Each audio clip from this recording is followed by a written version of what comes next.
Okay, I think it's working. You cleaned out enough? Yeah, a little bit. A little bit. So you spent an evening last week cleaning up an old laptop.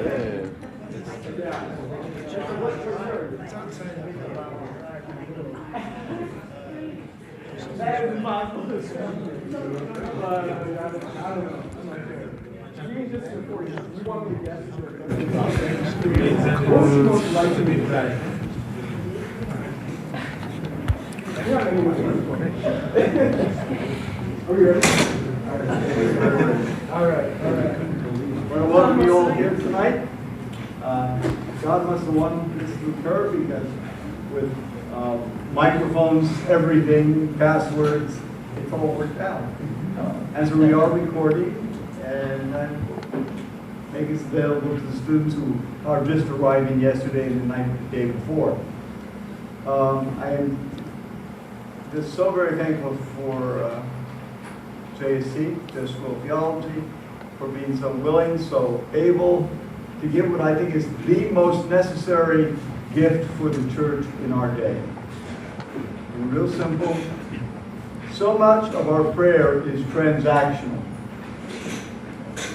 You know, I do something, and God, you better, fill in the gap, right?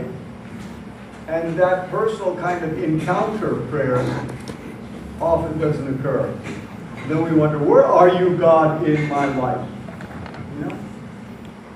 And so, Ignatian spirituality seems to be the answer, especially for our day and for the anxious generation.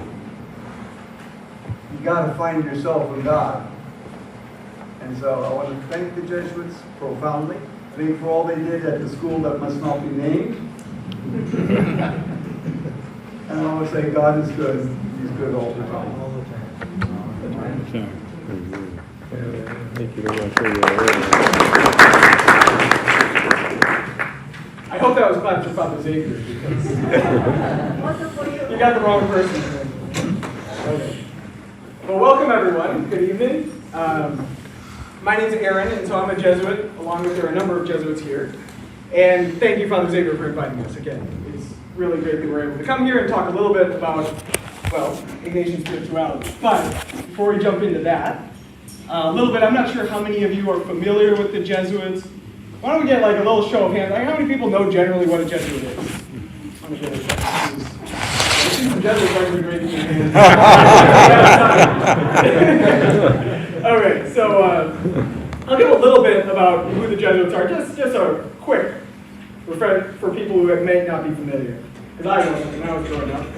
So the Jesuits are a religious order, much like the Dominicans, who are here, and we were founded in the 16th century.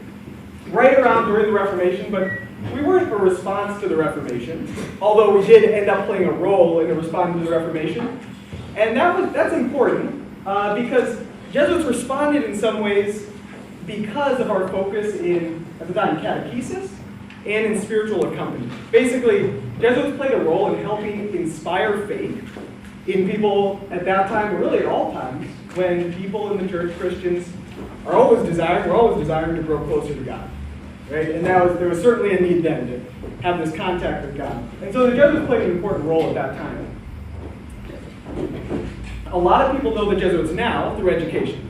So the Jesuits have a lot of schools, we have retreat houses, we've got involved in social work. I don't know, some of you might know Greg Boyle down in LA. He's a Jesuit. But the heart of the Jesuits, and this is kind of what we'll be getting at here, is something called the spiritual exercises. And this is something written by our founder, St. Ignatius.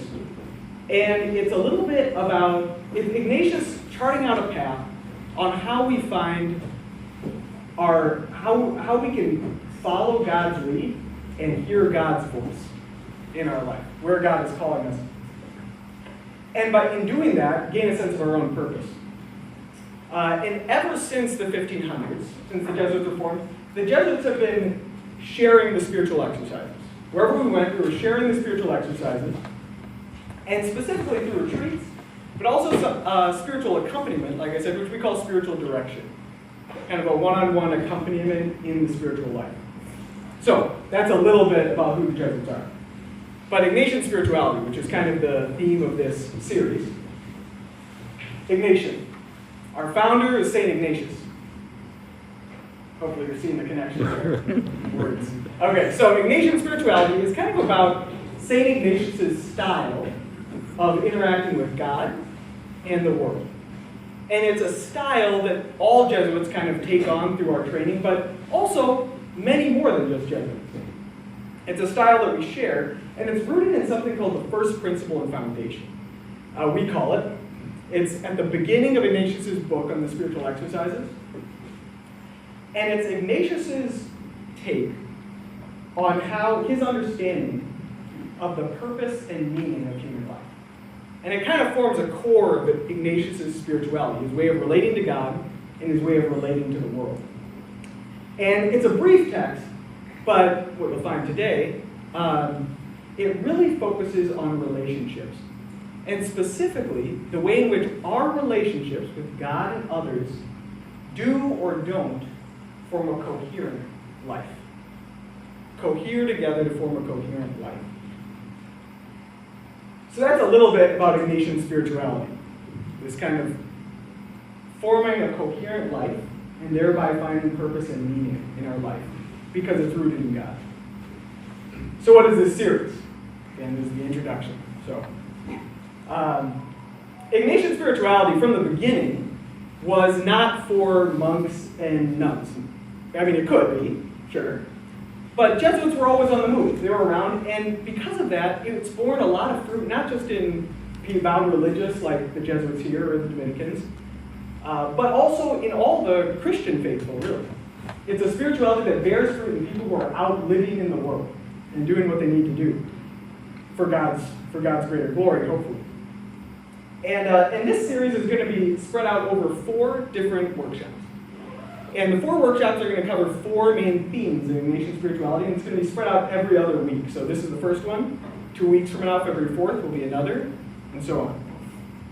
The themes will be things like the Spirit, like February 4th will be the Spirit in our day, listening for the voice of the Spirit in our everyday life. How do we do that?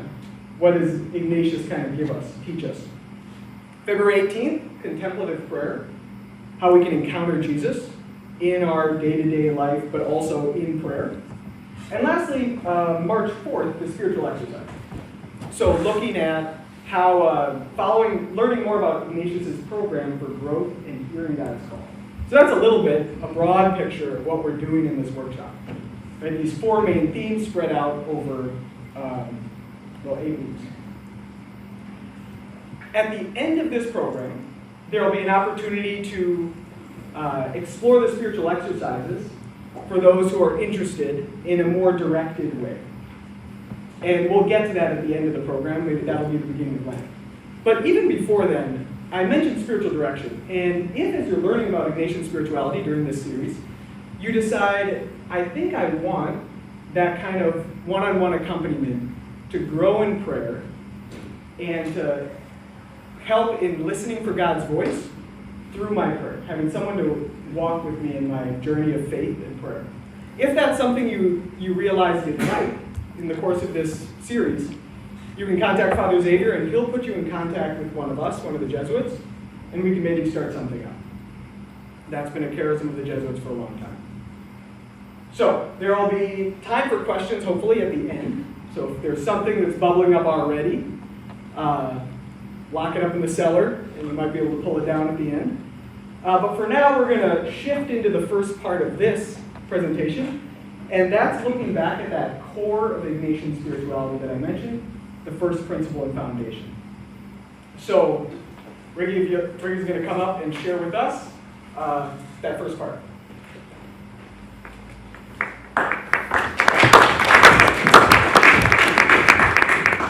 Thank you, Aaron. Good evening, everyone. My name is Ricardo Noguero. I am a Jesuit. I'm a deacon. And I'll be here at Newman doing some ministry, doing diaconate ministry.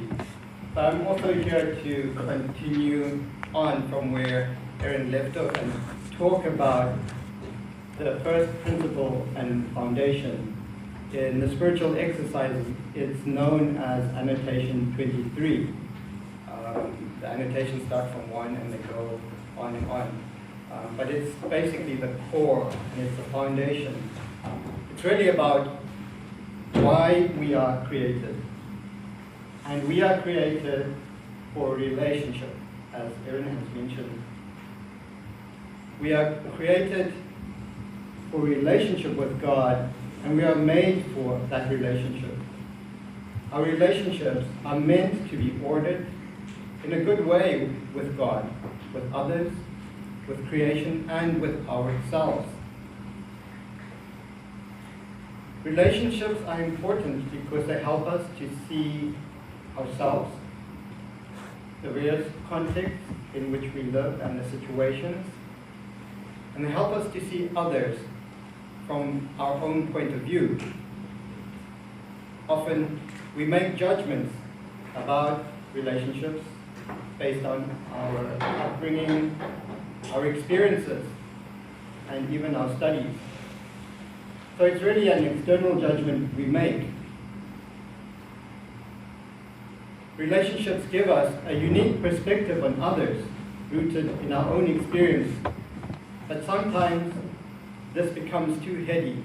We use our mind to categorize, to analyze, to calculate. And we can become detached from our inner feelings, the feelings of the heart.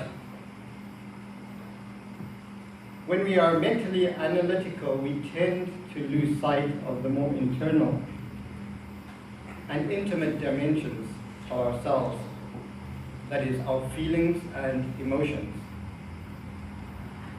We may experience feelings and emotions in our daily lives, but do we really take time to look at them and process them?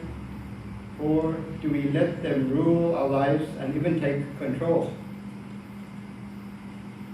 Have we ever made a conscious effort to pay attention to our feelings by looking at a situation in our relationships from an external perspective, that is, looking at it from outside ourselves?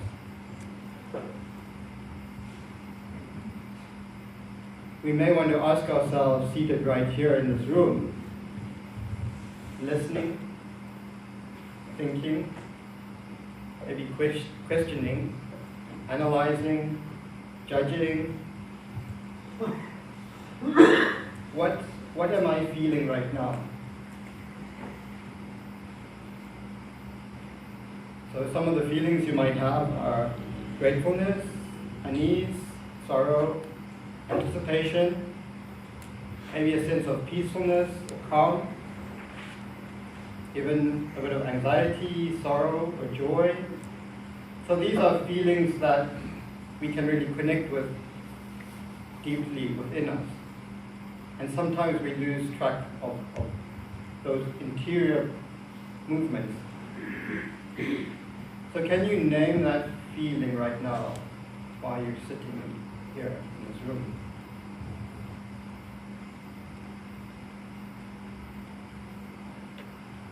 One way to consider this is if you were to watch the commercials on TV or adverts on the internet. What feelings or responses are evoked when you watch a commercial? Have you ever thought about that? How do they make you feel or respond? Have you ever paid attention to those feelings and desires in those moments? Possibly feelings of surprise, amusement, annoyance, distrust, even confusion, like what is going on?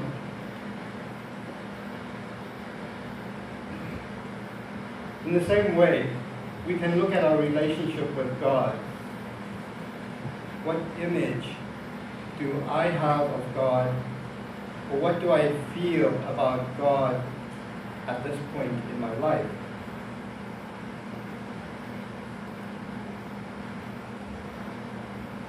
What do I want that relationship with God to look like?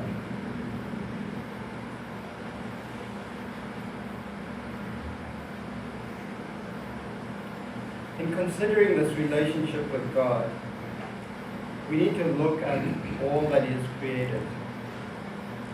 The earth, all that it contains, nature, the things we use for our daily life, and even people as a gift.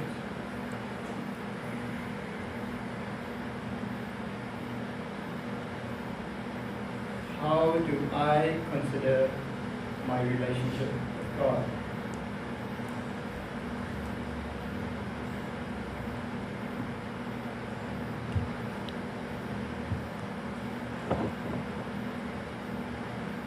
At this point, we're going to take a moment for reflection, where you're seated. I'd ask you to take 3 minutes to reflect on your image of God and how you feel about it, how you feel about that relationship with God.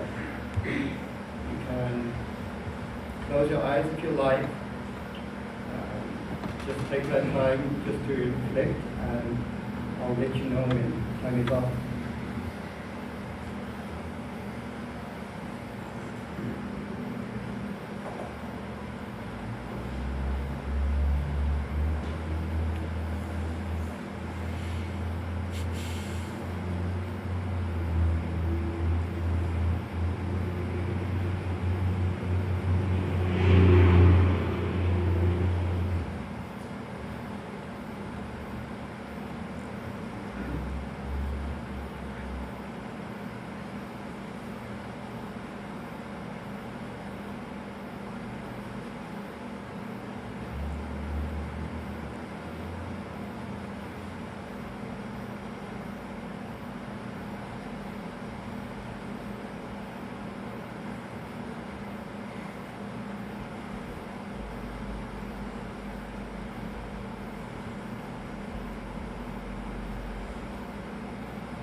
Slowly open your eyes, then be present in this room, and noticing those feelings that came up, that image of God. We're going to have a bit of a discussion in our groups, or by our tables. We're going to have a discussion one-on-one. So please turn to someone next to you and discuss what came up, what feelings came up, what image came up with your partner. We're going to have about 5 minutes for this. That's why Xavier left.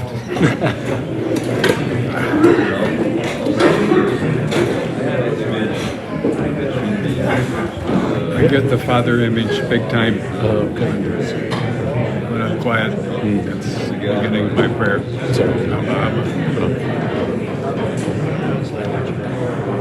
As a rule.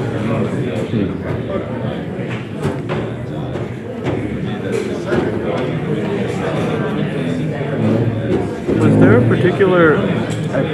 I missed a little bit of what he said before the silent moment of silence. Was there a particular thing he wanted us to reflect on, or was it just The image of God, and then any feelings that come along with that image. So, you said, That's it. Your name was? The image, Jim. The image is God as Father, and a loving Father wants us to refer and relate to it. The old school Latin, Ferro Ferry, Tuli Latus. Ferro Ferry, Tuli Latus. Do you remember that? You have to refer to relate. Yes.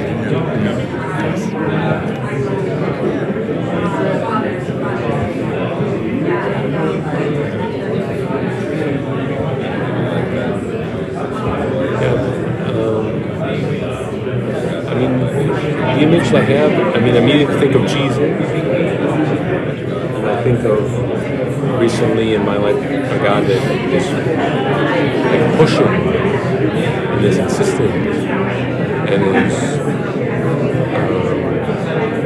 kind of relentless.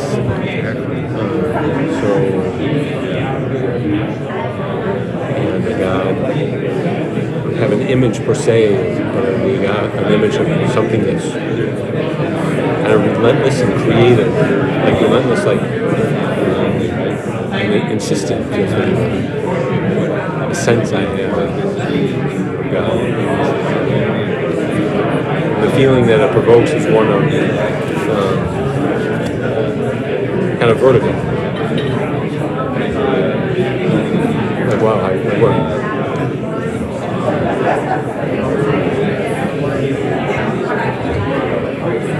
You want to share?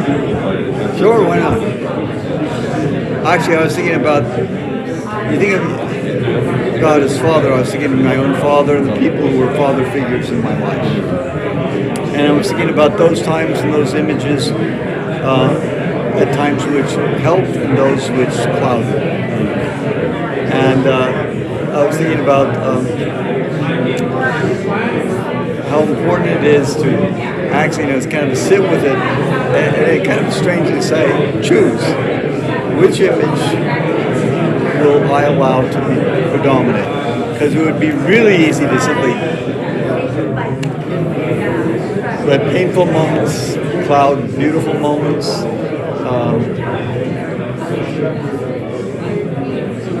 Moments of stagnation and forget the moments of growth. So yeah, it was kind of a welter of different images at that point.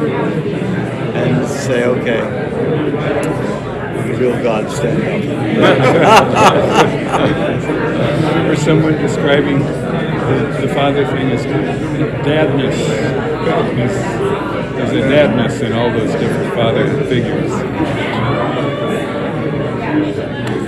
Yeah, for me, I didn't really have an image at all.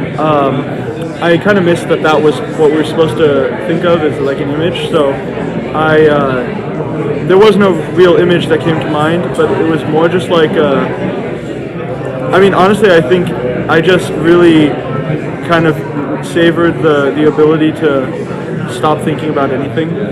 Just just kind of let my mind stop moving, and just kind of rest.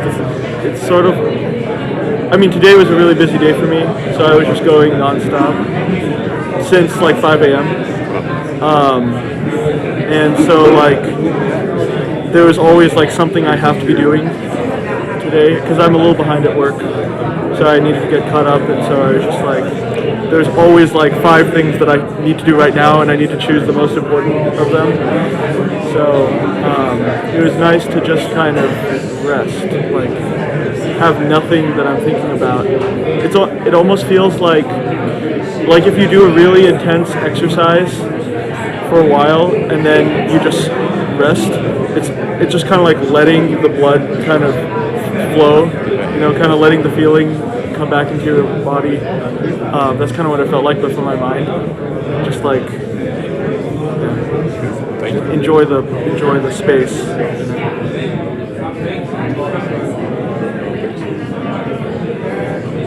Jumping to chapter 2.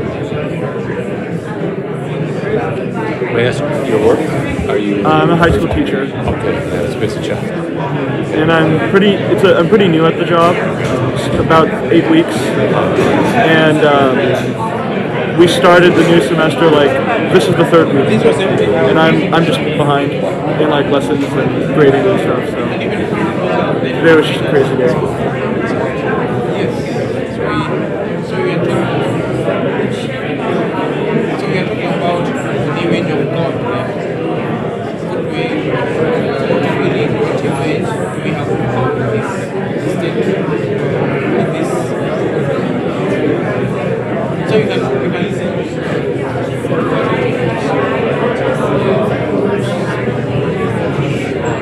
my image or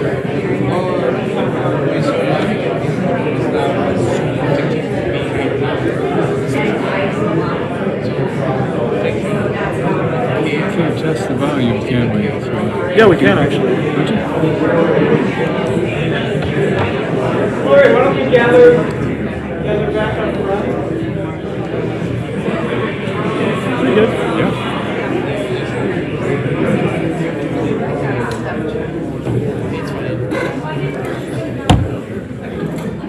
Good. Well, I'm glad people had things to talk about. This is a good sign. This is what we like to hear and see. So I'm going to read a little excerpt from the middle of the First Principle and Foundation, kind of an updated little interpretation of it. And Ignatian says something like this.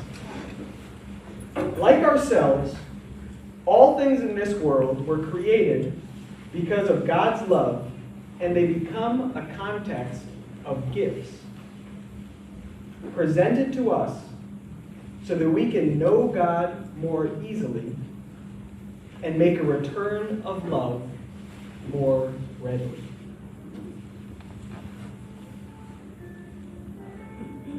In our first kind of session, Ricardo talked a little bit about what we might call our vertical relationship with God.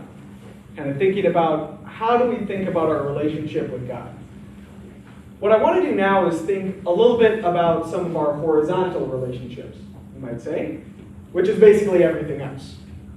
Other people, like our family, our friends, our partners, but also our possessions, like our house or our car, and also ourselves, which could mean like our own body, or it could mean our own thoughts and feelings. We have a relationship in some way with all of those things and people.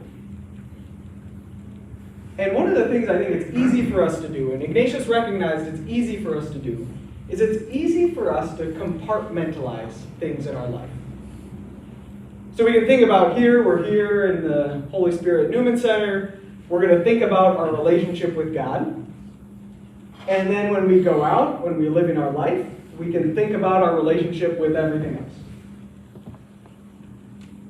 And Ignatius noticed, two problems with that. The first problem is obvious, I think we maybe recognize right away, is that you really can't separate the two as a Christian. When we think about our relationship with God, we're going to have to also be thinking about our relationships with everything else, and vice versa. But there's another insight I think Ignatius had. And his other insight is that even when we think about our relations, our horizontal relationships with others, rarely do we think about them in a way that gives God the opportunity to work in them. We think about our relationships with other people and with things and ourselves, but rarely do we think about them in a way that gives God the space to work.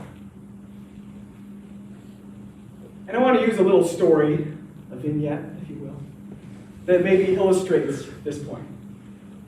And so I have a friend, and this will probably sound familiar to many of you. I have a friend, he's been a friend for many years, and he was dating someone for like 6-7 years, and then after all those years, she broke up with him. And it was very difficult for him, it was a very difficult time, and we would talk about it.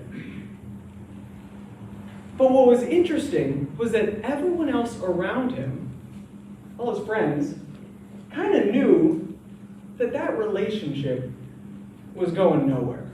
It wasn't bad. The other person wasn't a bad person. But we knew that, you all have experienced this, I think, right? You've seen something, you're like, that relationship is just going nowhere. Now, this person was not a thoughtless person. He's a very thoughtful person, a good person. He would talk about his hopes in the relationship. And he would talk about his relationship frequently. So it makes you wonder, if he's a good, thoughtful person and he's thinking about his hopes for that relationship, why didn't he notice?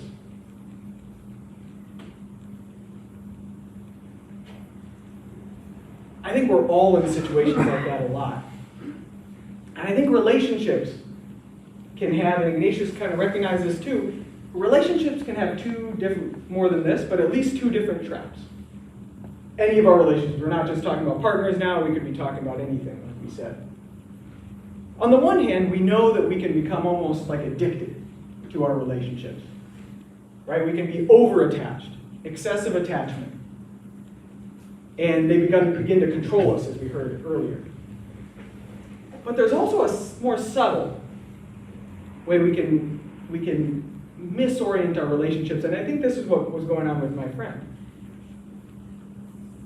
It's that, as we heard earlier, we can get a little bit too analytical about our relationships. We can have our eyes on a big ideal, what we think like the goal of this relationship is. Again, it could be with possessions we have, it could be with our own selves. Our eyes on the big ideal and lose sight of the day-to-day movements of the Spirit. The little day-to-day things that are going on inside, because our eyes are too fixed on the big picture. And this is, I think, one of Ignatius's key insights, comes here. That of course God comes first, in a sense. Of course, God is the orienting force in our lives. But to know where God fits into our lives, we need to pay very close attention to what's going on day to day. We need to pay close attention to what's going on interiorly. And this means our feelings, our hopes, our desires, fears. Because I like to use this analogy. Sometimes we live our lives like we're getting into a car. We get into the car, and we have our eyes on the road, and we got our hands in our pockets. We all know what's going to happen in that situation. It's great to have your eyes on the road, but it doesn't do much good if your hands are stuck in your pockets. How we relate to God is, in a sense, the final step. And when we make a step in that relationship with God, it can have dramatic changes on our lives. But we have to pay careful attention to the day-to-day interior movements in our lives. Because if we don't, all our big ideas about how we're going to grow closer to God and how we're going to hear God's call in our lives can end up getting us nowhere. And we might not even notice. Our eyes are too fixed on the road. So in this next little reflection that we're going to do, we're going to look deeply, just take a moment to look deeply at our horizontal relationships. And not all of them, because there are a lot.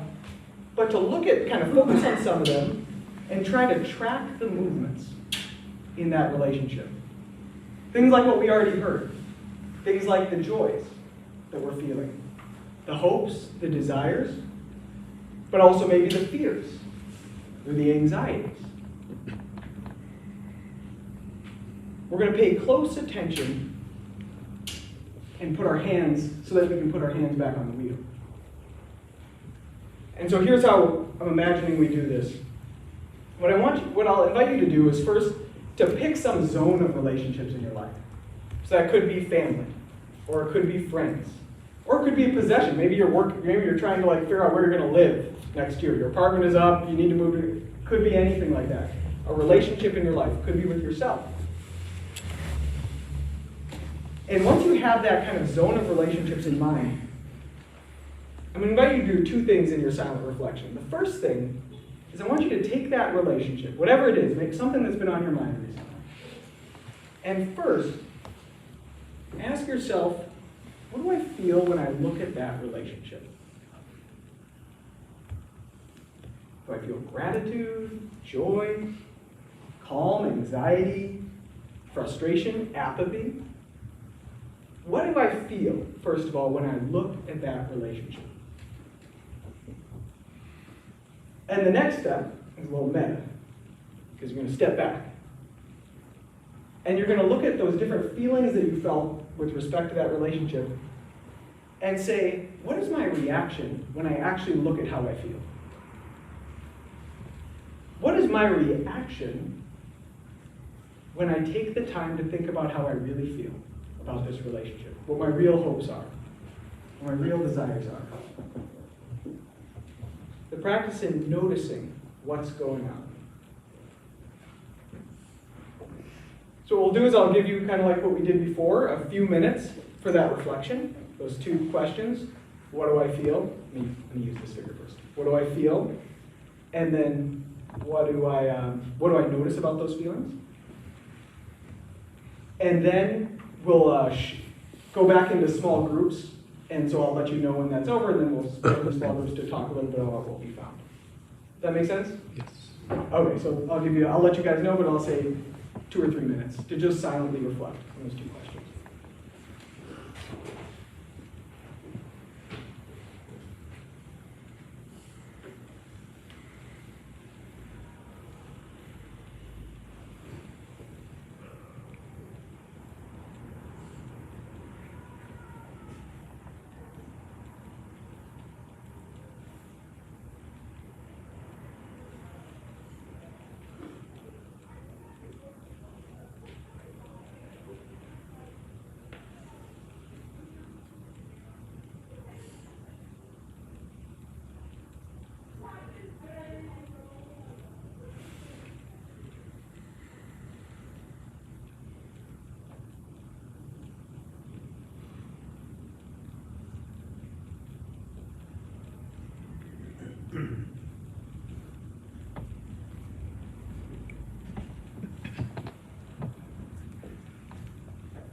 right, so why don't we break up into groups? And we were thinking maybe groups of 4 or 5 roughly. So if you're in a group of 4, there are no hard and fast rules, but if you're in a group of 4 or 5, the larger the group, just keep in mind timing for how much time you spend talking so that everyone gets a chance.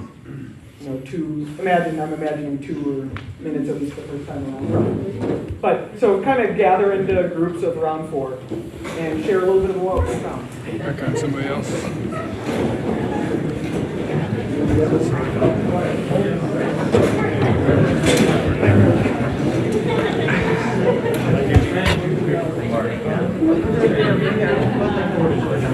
Oy vey.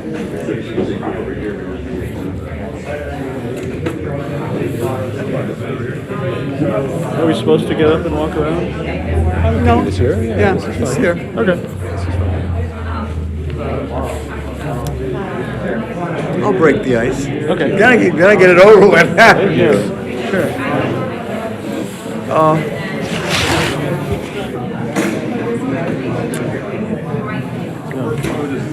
I was thinking as I was coming to the end of my time of full-time active ministry, I was hoping to go to St. Mary's College and just work a 40-hour work week. That would be lovely, and it'd be like being home again.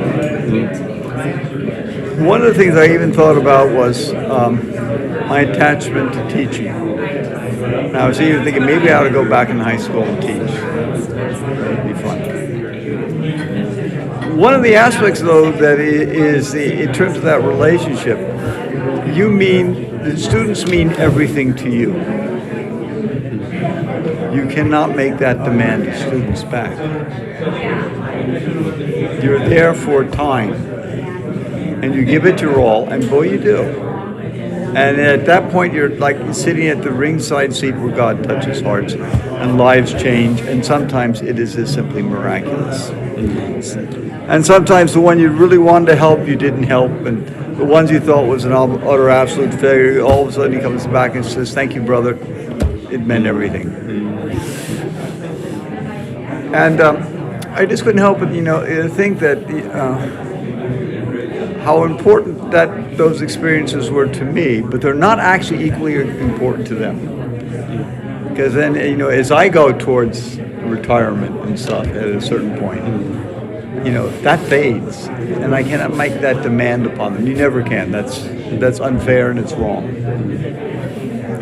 And so it strikes me how interesting it was that I had to keep on making a decision to love those students no matter what, and to say that that's where my joy had to be. So those are the kinds of images that came to mind. But I could feel this tug, both the joy of meeting and engaging people, and just what a treasure these people are, and it's just wonderful. And then also at the end of the day noting, well, it's you and you alone, God. And that kind of tussle, okay? That's what then I have to make my decision of faith, or rather trust, And so, I was in that kind of plus minus. Yeah. Wow.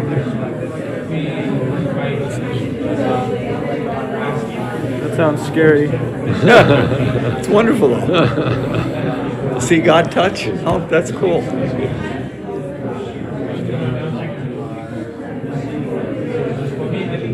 Well, for me, I was thinking about relationship with a sibling, and unfortunately, a lot of the feelings that come up for me, like in answer to his first question, what feelings come up, and it's a lot of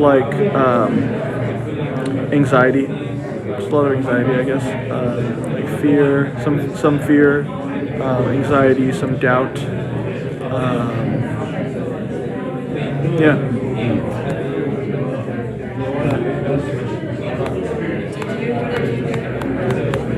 I didn't really spend much time reflecting on the second question of how do I feel when I identify those feelings.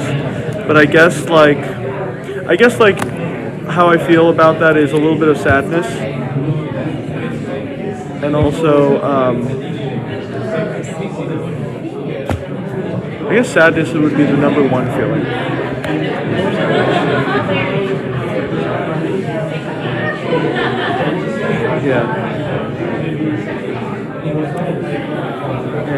About 4 more minutes. Heads up. Floated at the top of my mind was I have 3 brothers, and I started thinking about their spouses and my 3 sisters-in-law as relationships that are just out of the ordinary friends and lovers and spouse categories, but they're family in a way. And my wife's been gone for about 4 years. And the relationships with all these women is deepened and changed for the most part. And sometimes I feel quite challenged by that. For my sisters-in-law, I'm supposed to be the image of my father, who they all adored. And for my wife's sisters, I'm supposed to be the poor fellow who managed to survive. We get along.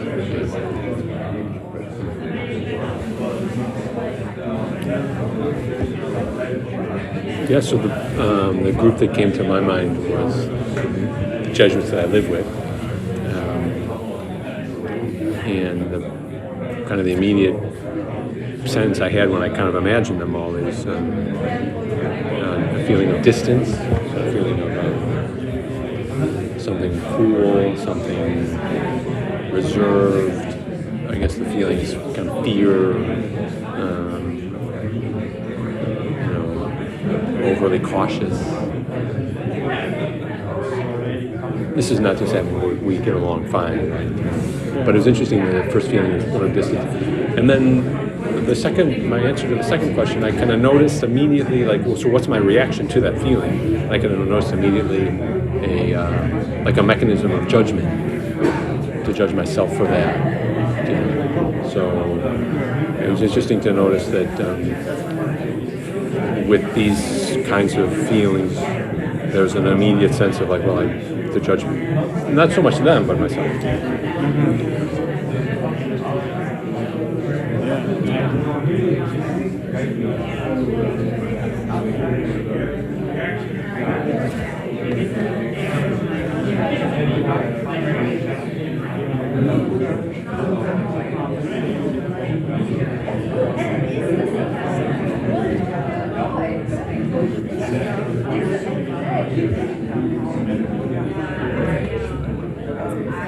You guys who live in communities, is it a common sense of... It really depends. I mean, I've lived with people who... I lived with one guy who was just an utter absolute bully. And so I literally would have to, when he was pushing my buttons almost intentionally, I just recited in my head the good he was doing in order to keep the larger picture. At other times, you're in community and it's family. It's good. It's wonderful. So it's Really very. religious life ain't no perfect answer. That's for sure. It's a choice, and 1 more minute. from my Christian brother days, you hear sometimes priests say, "My priest said." That expression drives me literally up a tree. Priesthood, yeah. And We don't say that much in the society. probably, yeah. And the brothers, they would never say anything like my brother would. That's just foreign words. And one of the brothers says, "Yeah, a brother is a brother as long as he brothers." And that's the choice you keep on making. And that's cool. Am I my brother's brother? Yeah.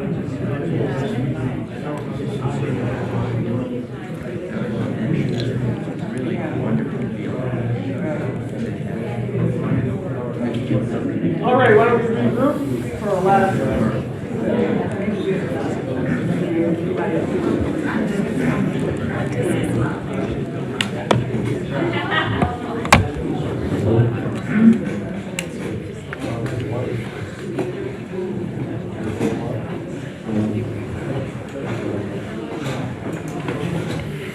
Welcome back to the final session.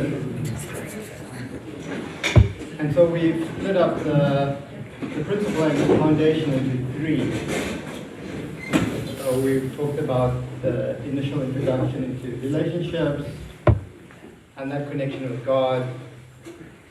Then Aaron has talked about that connection with things in general and with ourselves, but mainly with what God has created and how we relate to that. And that's been exposed in your sharings.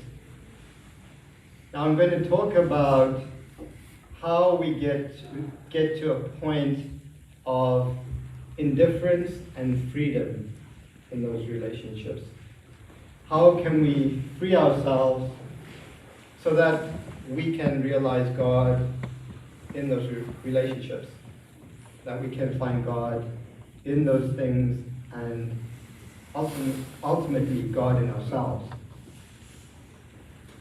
So in consideration of how we feel about things, as Aaron has mentioned, even people and our desires, and even needs, can we consider them from outside ourselves, as we've said, as if we were looking in at ourselves? As if, let's say, we were dreaming and we were out there looking at our body, looking at our inner feelings inwardly. So I think we've got a sense of that, a little bit of that, in discussing our feelings. But what that requires to go deeper into this inner journey is really a mental attitude, a focus, it's a practice.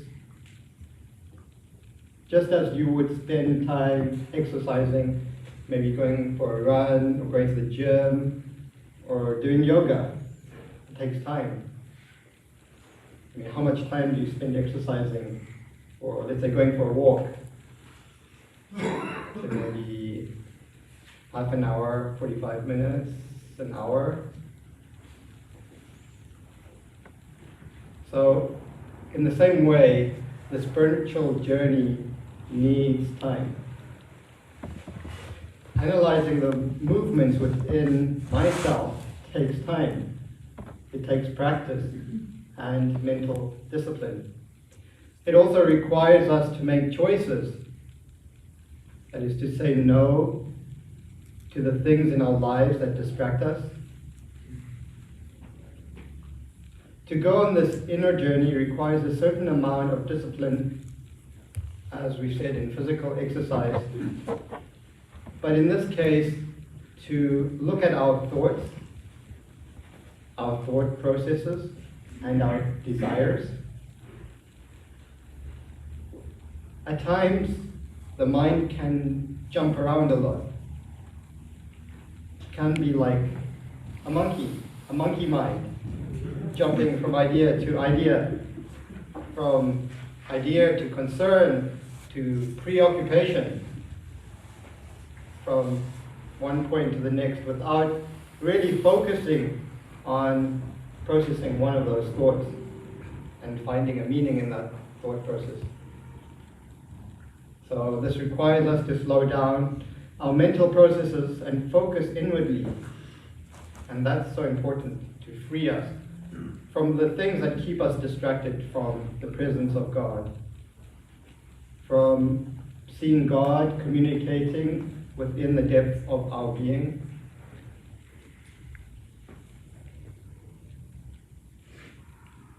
So if we are able to look at our thoughts from an external perspective and identify the feelings, emotions, and desires, we can name them.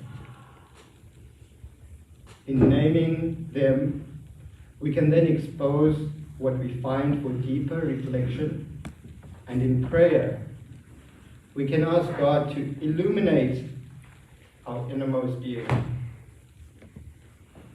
And so the more we practice this kind of approach of looking inwardly, deeply, we attain a kind of spiritual discipline.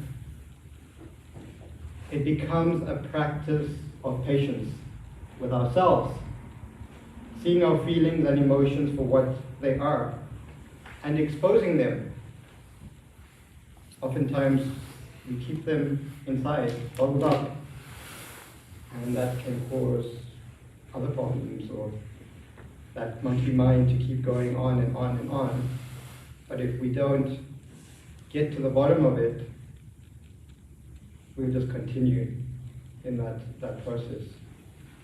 So when we expose our feelings and emotions to God's divine love, we can gain a sense of spiritual movements within us.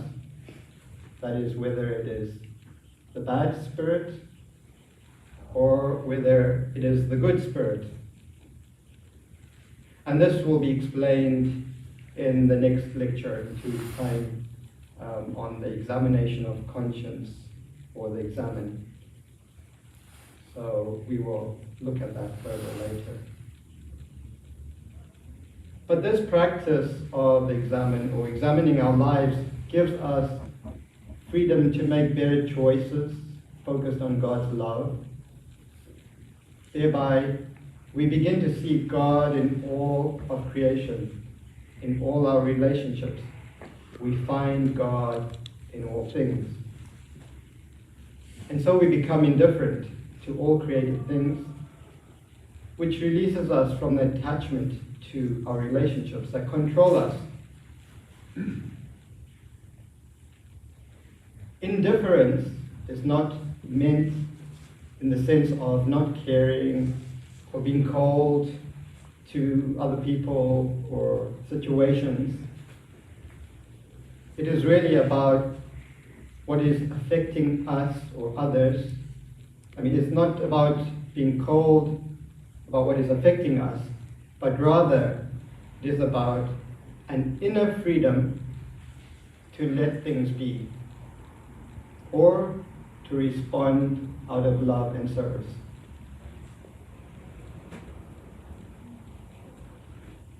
I'm going to read a quote from Fleming's book, from the spiritual exercises, his translation of the spiritual exercises and his explanation about this. And you all get a copy of the, but later we'll give that out. The annotation plus explanation, and also a flyer from Father Xavier with Ignatian spirituality explanations. But Fleming says,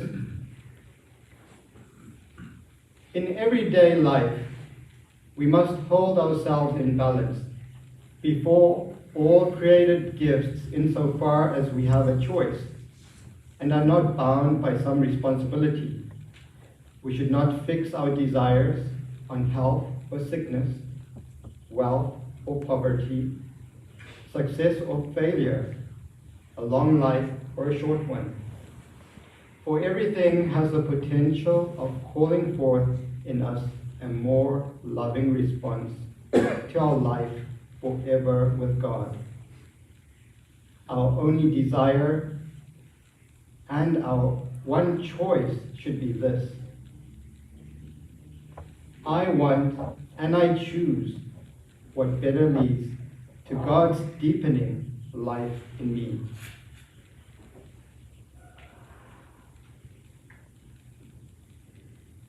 Are there areas in our lives that may be limiting God's communication with me? Do I have the freedom to let go of those things, to have more freedom to communicate with God? Ignatius says that the fruits of the spiritual life are freedom from and a freedom for. That is, the freedom from what God has created and a freedom for praising, reverencing, and serving God.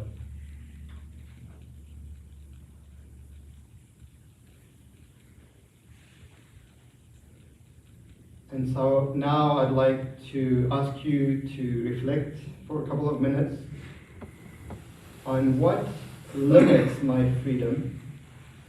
So you may close your eyes and just mentally focus on your feelings and just question yourself about what is limiting my freedom in seeing God communicating with me.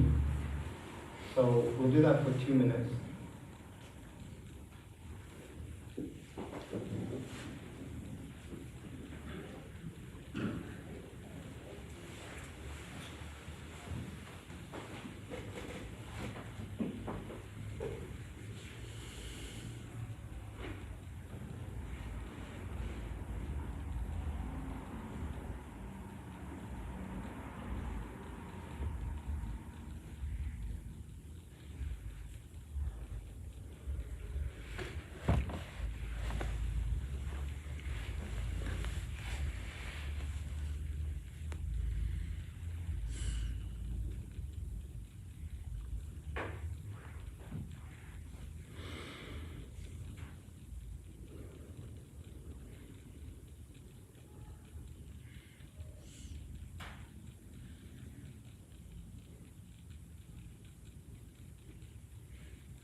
Okay, you can slowly open your eyes.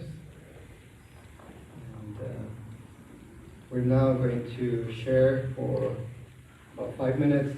I know we don't have much time left, but in your groups, as before, if you could just share for like a minute each.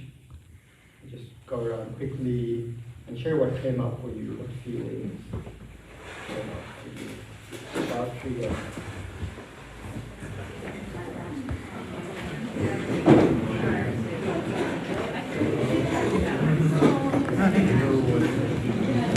Okay, I'll go first. Yeah. I'd like to get out of the way.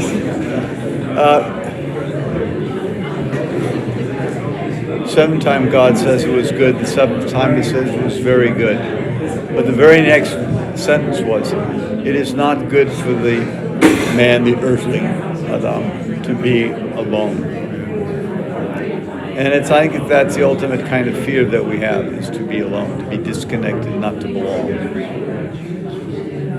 And it strikes me that our fears really do get in the way, because then it makes us try and find false solutions. The thought that that comes to mind that is especially with Ignatian spirituality and these questions, it takes you deeper in a kind of reflection that we normally don't want to go to. But if we go down that, I keep on thinking of Augustine's kind of geography of prayer. Go deep inside and then go up. You got to go inside first and then you go up. Because God is in the very core. But if I don't attend to that presence, then I can't feel alone, I will be afraid, I will be reactive. You gotta get down to get up. Yep. What came to mind, I'm sorry,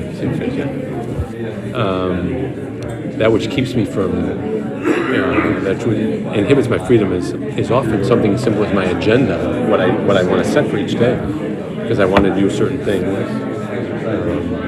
Now I can imagine that they are all for work and a purpose and all, but I'm not. Sometimes I wonder, is this really what God is interested in me doing? Is this what I'm doing right now? Is spending my time?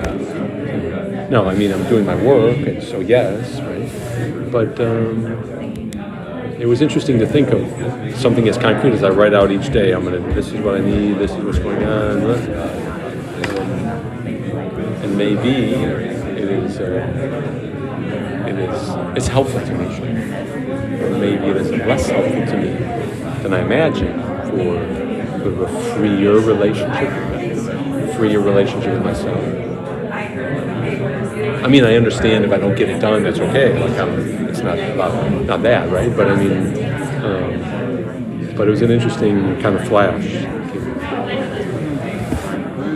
Similarly, I find a problem in reflection or prayer. There's a prompt. And instead of following it, I put it on the list along with the grocery store and the car wash, etc.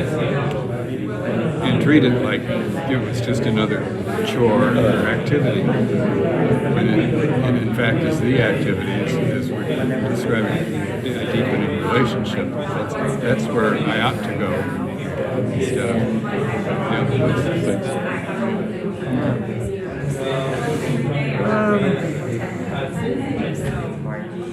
I don't have many very coherent thoughts.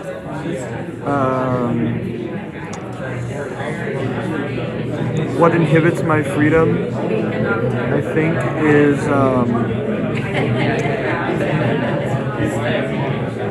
I guess envy, like just wishing I had things that I just don't have, right? And just getting really preoccupied with that instead of focusing on what I do have.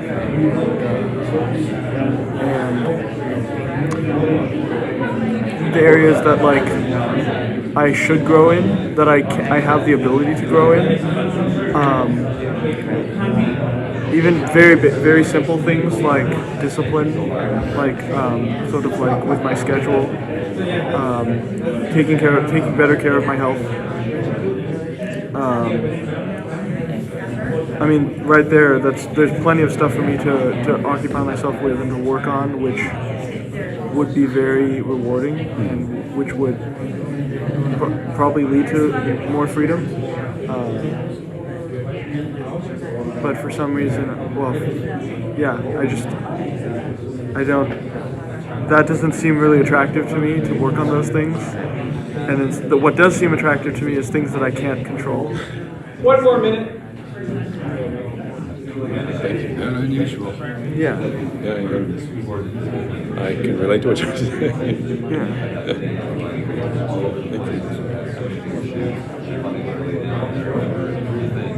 I like what he said earlier about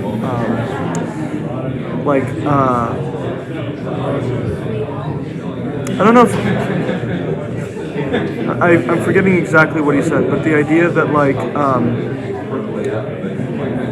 everything in your life should bring you closer to God, and he said something like, we don't often think about the things in our lives in a way that allows God to come into it. I think that's really good. I think I need to think more about that. Yeah. Englishman's lifelong disrespect for the word service, the servant right, why don't we regroup? syndrome. And wrap up and finish close on time.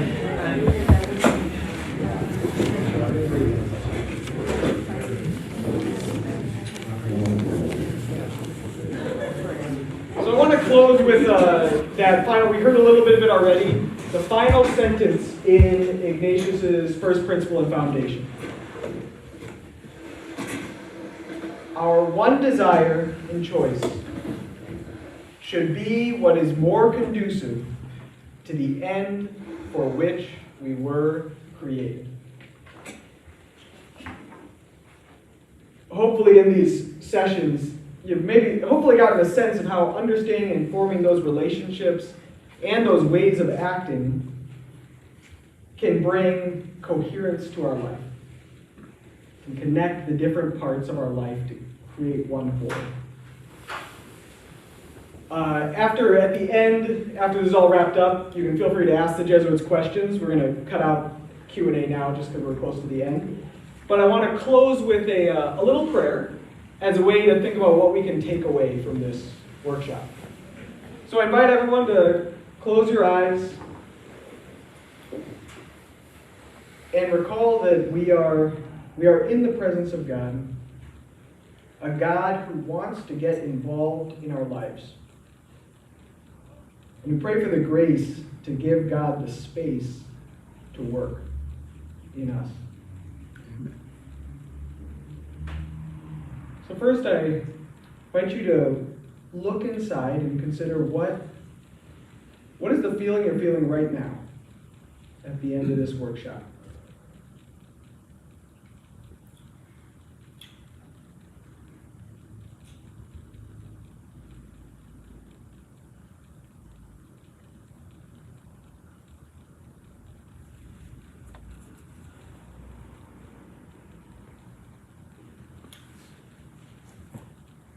Now consider looking back at the workshop, these different sessions. What experience, or was there a moment that brought you a sense of peace or freedom during this time?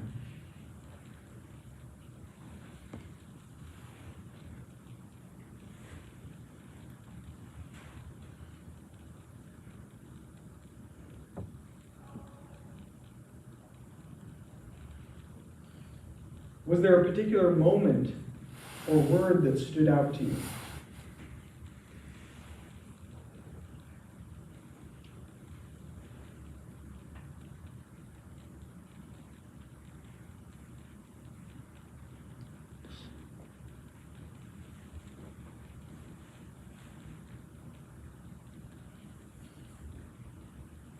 All these things are the raw material that God takes and works with to enter into our life. Looking at these different feelings, these words, what might the Lord be trying to tell you? What's something God might be asking you to take away from this evening? Feel free to ask God or simply search inside.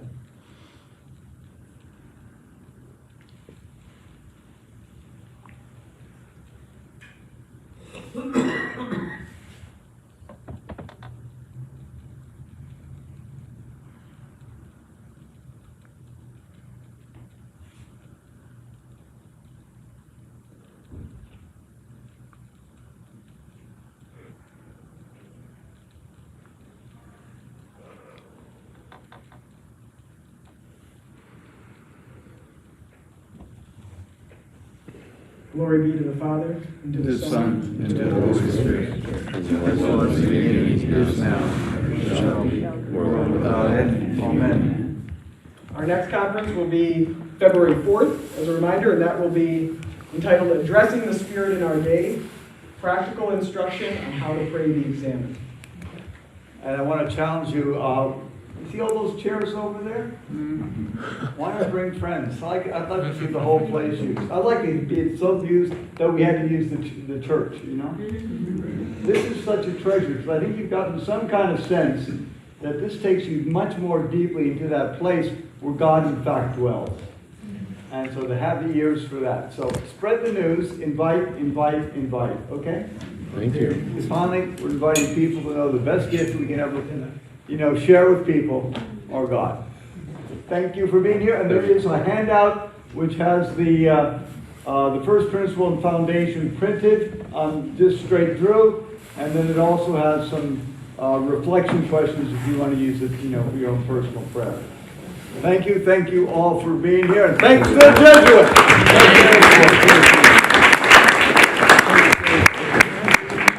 Pleasure to meet you. Yeah. Were you in the community last year here? No, I'm new. Right there. We had a deacon here last year, Brian Paulson. Who was just Sure. a wonderful guy. Yeah, Brian. Yeah, I know Brian. Great. The pastor at the time lamented that they made him go teach at Notre Dame Yeah. instead of being out in the That's real world. right. Thank you. Hi. You can have it. Then you don't have one. Thank you very much. How are you? Thank you. Good.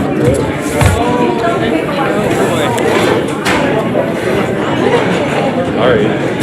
Thank you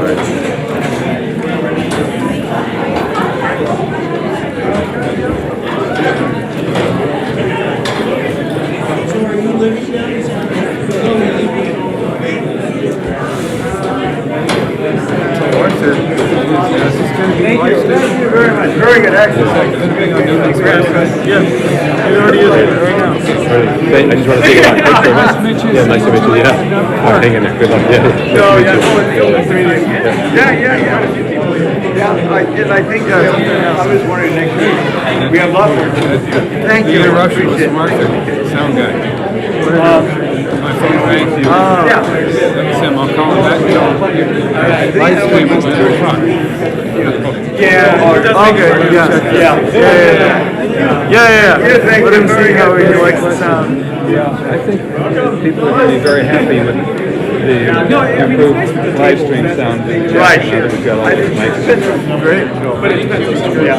Because that took. Yeah. Is that right? Arthur has a dance team to. It would be great. It would be great. You can dream. The ceiling underneath the balcony. Oh, Cameras there. The more the better. We need the church so much better. Yeah. I just throw like a little bit. Exactly. Yeah. That would be great. Productions. That would be really nice.